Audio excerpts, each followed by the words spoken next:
Esto es, claro, una metáfora, pero una ilustración que no significa que Dios haya muerto, sino que nunca existió. Evidentemente, alguien que está en la imaginación de nuestros ancestros fue un cuento de hadas de hace mucho para explicar las plagas. También para explicar la pérdida de cultivos, enfermedades y desastres, lo que ahora le atribuimos a las bacterias, virus, desórdenes cromosómicos, placas tectónicas. En resumen, la ciencia y la razón han reemplazado la superstición.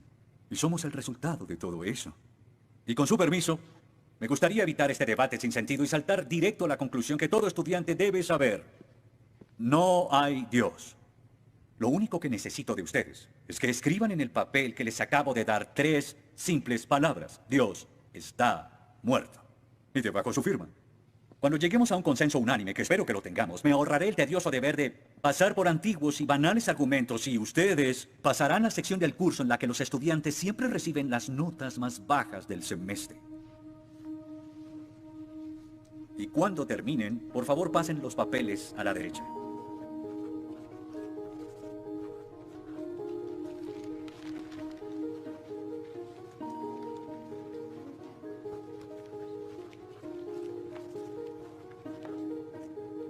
Gracias.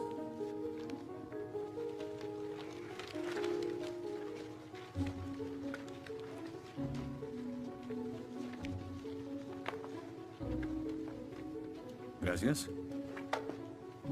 Oh, una D minúscula. Esto debería tener crédito extra. Gracias. Disculpe, señor... Wheaton. Josh Wheaton. Señor Wheaton, ¿le pasa algo? No puedo hacer esto.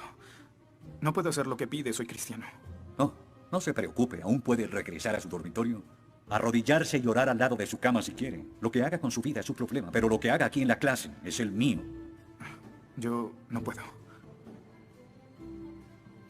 Muy bien, señor Wheaton. Déjeme explicarle la alternativa. Si no puede admitir que Dios está muerto para el propósito de esta clase, entonces tendrá que defender la antítesis de que Dios no está muerto y será enfrente de la clase, en el atril. Y si falla, que de hecho lo hará, perderá esta sección que equivale al 30% de la nota final de este curso. ¿Lo acepta? ¿Quién decide si gano o pierdo la discusión? Pues yo lo haré, es mi clase, yo dirijo, la evaluación es mi privilegio. Con todo respeto, pero no creo que sea objetivo. ¿Y qué es lo que propone? Bien... ¿y qué tal ellos? Bien, es interesante, pero ¿por qué darles el poder a ellos? Ya los convenció, lo que debo hacer es desconvencerlos, para que admitan su error.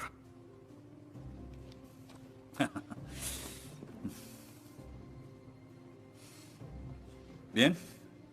Señor Wheaton, tendrá 3 sesiones los últimos 20 minutos de las próximas 3 clases para que exponga su punto.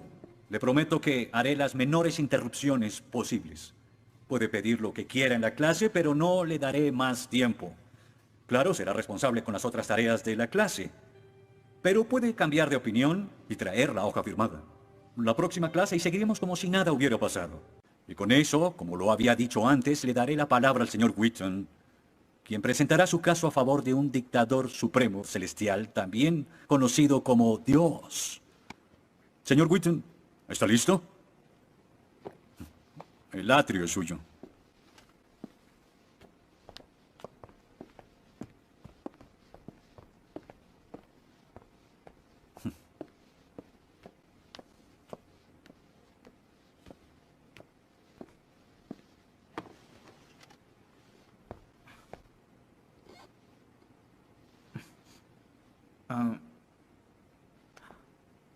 Los ateos dicen que nadie puede probar la existencia de Dios, y tienen razón.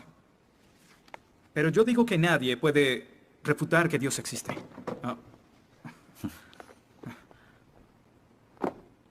Pero la única forma de debatir este asunto es observando la evidencia disponible.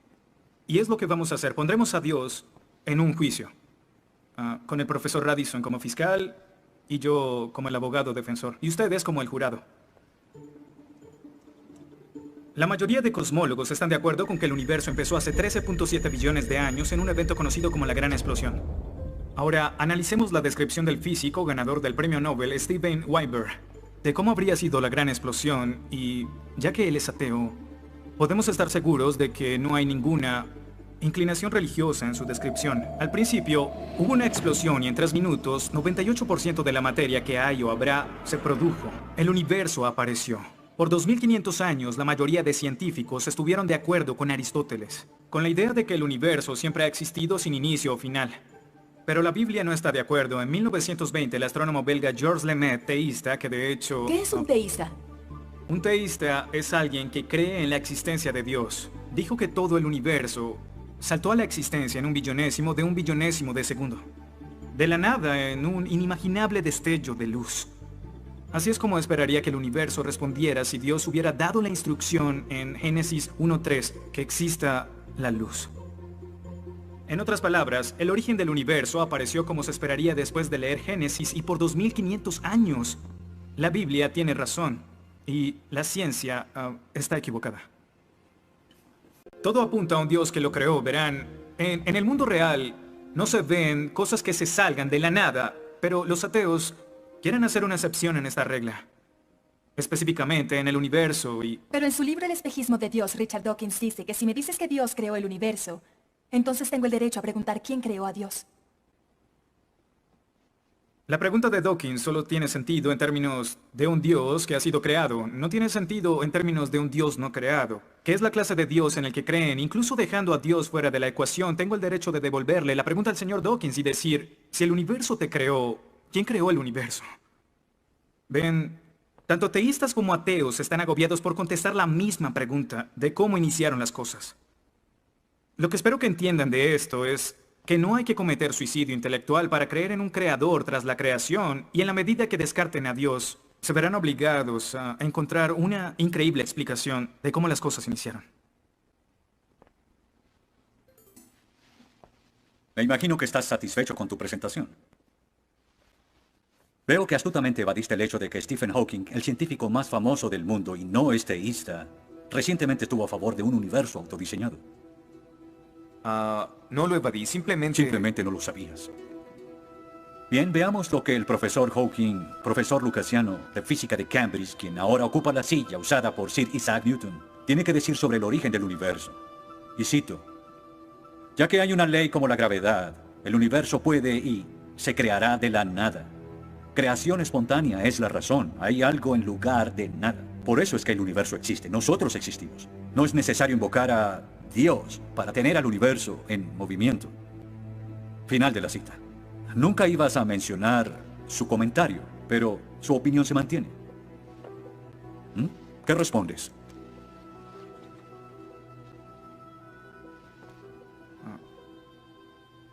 No sé. ¿No sabes? Pinché el globo de todo tu argumento con un solo alfiler y... ¿tú no lo sabes? Oh. Señor, me gustaría decirle que tengo la respuesta perfecta, pero no quebranta mi fe. Oh, ok. Así que el más grande cerebro científico de toda la historia dice que Dios no es necesario, pero un estudiante de primer semestre dice, oh, sí lo es. Wow, ¿sabes? Va a ser una decisión muy difícil. Pues estaré pendiente la próxima semana. Se acabó la clase. Gracias a una ley como la gravedad, el universo puede y se creará de la nada. Y para ser honesto, no sabía cómo refutarlo. Después de todo, es cierto que Hawking es un genio. Pero el profesor John Lennox, quien enseña matemáticas y filosofía, ha demostrado que no hay ni uno, ni dos, sino 3 errores de lógica en esa simple frase y se reduce a un razonamiento circular. Hawking básicamente está diciendo que el universo existe porque necesitaba existir, y como el universo necesitaba existir, se creó a sí mismo. Es como si les dijera que la carne enlatada es la mejor que haya existido porque en toda la historia no hay comida que sea mejor. Quizá me vean extraño y les digo que nunca he probado nada más. Y tienen razón, lo estoy ratificando. Pero cuando Hawking afirma que el universo se creó a sí mismo porque así debía ser, y luego dice que tiene una explicación de cómo y por qué fue creado, no reconocemos que está haciendo lo mismo. Pero así es. Continuando con Lennox, sandeces se quedan en sandeces, aunque sean dichas por un famoso científico. Y el público asuma que son declaraciones de la Este es ciencia. el tope de la arrogancia. ¿Me estás diciendo que tú, un estudiante, afirma que Stephen Hawking está mal? ¿No? Lo que digo es que John Lennox, profesor de matemáticas y filosofía, encontró que las razones del profesor Hawking son incorrectas. Y si no soporta mi desacuerdo con Hawking, le sugiero que vaya a la página 5 de su libro, en donde insiste en que la filosofía está muerta. Y si está tan seguro de la infalibilidad de Hawking y la filosofía realmente está muerta, entonces no hay necesidad de esta clase.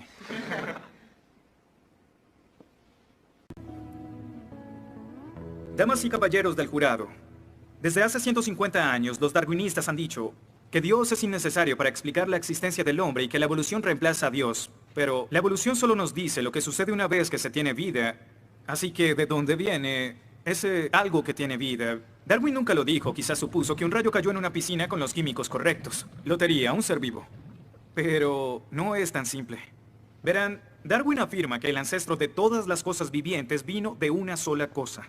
Un organismo simple que se reprodujo y se modificó con el tiempo en una forma de vida más compleja. Por eso es que después de contemplar su propia teoría, Darwin pronunció su famosa declaración: Natura non fucking saltum, lo que significa: la naturaleza no salta. Y como el famoso autor Lee Strobel dijo, si puedes imaginar los 3.8 billones de años que los científicos dicen que la vida ha estado entre nosotros en un día de 24 horas, en el espacio de 90 segundos, la mayoría de grupos de animales de repente aparecieron en las formas que actualmente tienen. No como Darwin predijo, sino en términos de evolución, casi instantáneamente. Así que, la naturaleza no salta, se convierte en la naturaleza dio un gran salto. ¿Cómo los deístas explican tanta información biológica? Y Dios dijo, que las aguas se llenen de seres vivientes y que vuelen aves sobre la tierra en la expansión de los cielos. Dios creó los monstruos marinos, los diversos seres vivientes que llenan las aguas y todas las especies de aves. Y Dios vio que esto era bueno. Génesis 1:20. En otras palabras, la creación sucedió porque Dios lo dijo.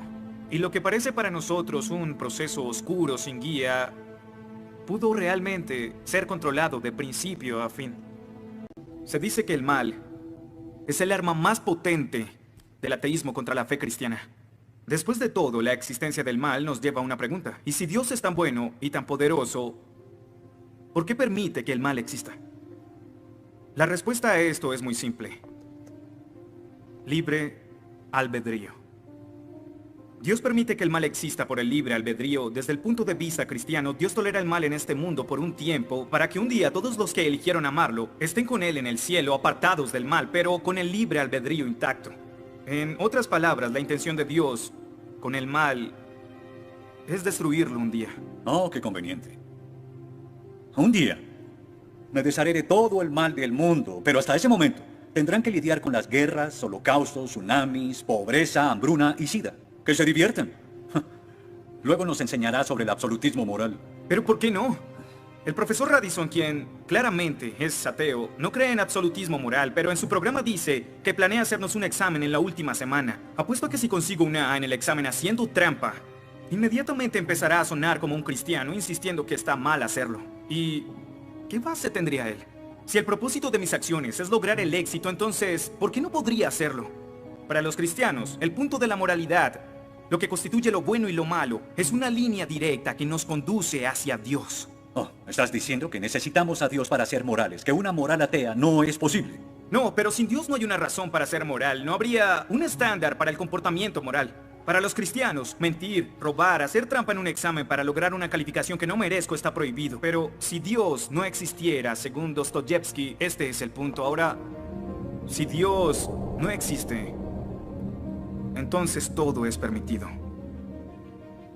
Y no solo es permitido, sino sin sentido. Si el profesor Radisson tiene razón, entonces nuestra lucha, nuestro debate, lo que decidamos aquí no tiene sentido. Nuestras vidas, nuestras muertes no serán diferentes a las de un pez dorado. Oh, qué ridiculez. Después de toda tu charla, ¿quieres decir que solo hay una opción? Creer o no creer. Así es. Eso es todo. De eso se trata todo. La diferencia entre su posición y la mía es que usted les quitó su elección. Les exigió que eligieran la casilla marcada con no creo. Sí, porque quiero liberarlos. Porque la religión es como un virus mental que los padres han heredado a sus hijos. Y el cristianismo es el peor de todos. Lentamente se mete en tu vida cuando estás débil, enfermo o indefenso. ¿La religión es una enfermedad? Sí. Sí, infecta todo. Es la enemiga de la razón. ¿Razón? Profesor, usted dejó la razón hace mucho tiempo. Lo que nos está enseñando aquí no es filosofía, ni siquiera es ateísmo. Lo que nos está enseñando aquí es antiteísmo. No es suficiente. Necesita que todos no creamos como usted. ¿Por qué no admites la verdad? ¿Quieres enredarlos en tu primitiva superstición? Lo que quiero es que tomen su propia decisión. Eso es lo que No Dios sabes quiere. cuánto voy a disfrutar reprobándote. Pero ¿a quién realmente quiere reprobar, profesor? ¿A mí? ¿O a Dios?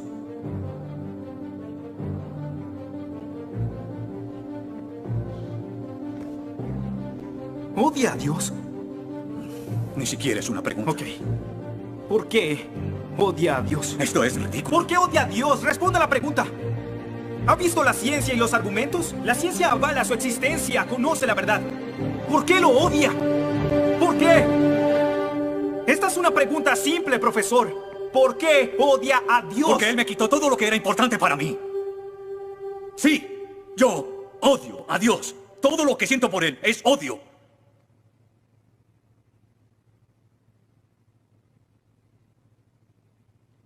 ¿Cómo puede odiar a Dios si no existe?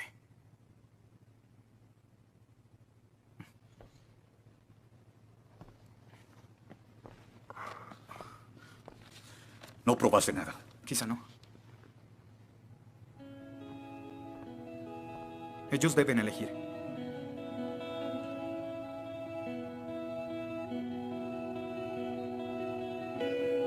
¿Está Dios muerto?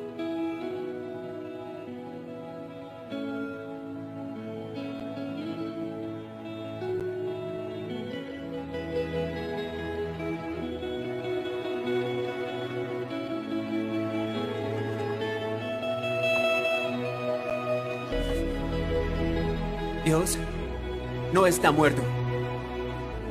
Dios no está muerto. Dios no está muerto. Dios no está muerto. Dios no está muerto. Dios no está muerto. Dios no está muerto. Dios no está muerto. Dios no está muerto. Dios no está muerto.